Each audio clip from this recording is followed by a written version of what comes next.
Welcome back to Espresso with the Evangelist. I'm Dave, this is Kevin. Hey, in case you're just joining us, the first video we did in this series on anonymous versus logged in users was really about keeping your statistics clean and having meaningful results. Don't add up apples and oranges and call it all units of fruit, right?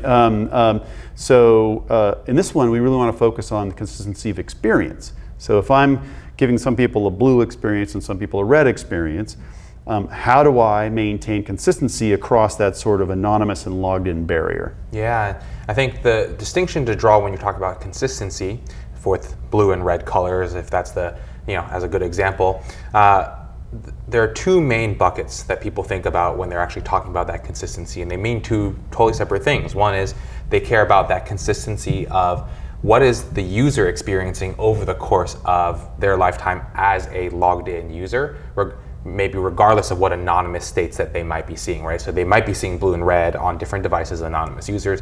You want to maintain consistency for the logged in user.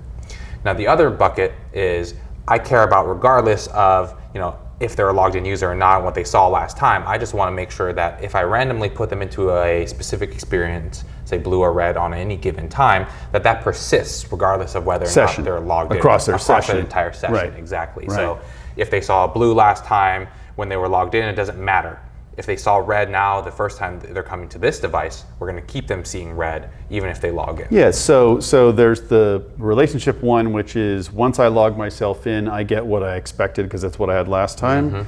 And there's the session-based one, which is, wow, it's Turquoise Tuesday and I've got a turquoise UI and I log in, it's still turquoise. So that's a session-based one, right? Right. And pretty much, as a user, I personally would expect that on any given day, your site or your login experience might look a little different, but as soon as I'm in, I get my familiar experience. Right. So I'm guessing that we more often people go with the former. Yeah, persisting in the for the user. For the lifetime of the user, which raises a good question. Let's say I come in through multiple devices.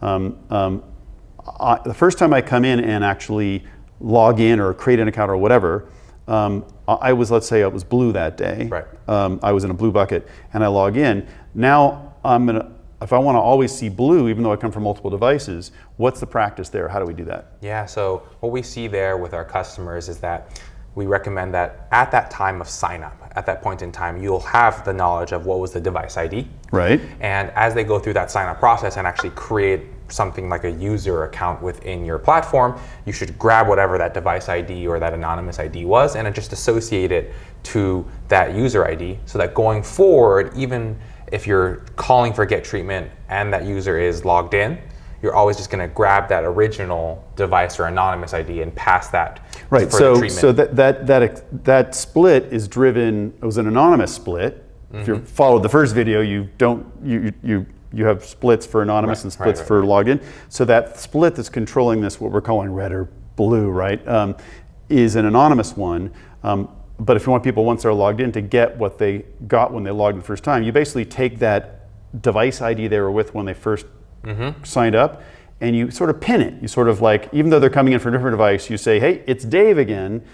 I want to call get treatment as if he was coming from the device he used when he got his account, and that way I know he's going to be in the same bucket. Exactly. Right. Good to know. All right. So hopefully these two videos between the how do I make sure that my statistics are meaningful, which is what we did in the first video, and how can I control the experience, kind of answers. I think that answers a lot of the questions we get around this topic. So hopefully these videos kind of saved you time and got you what you needed on the fly whenever you're watching this.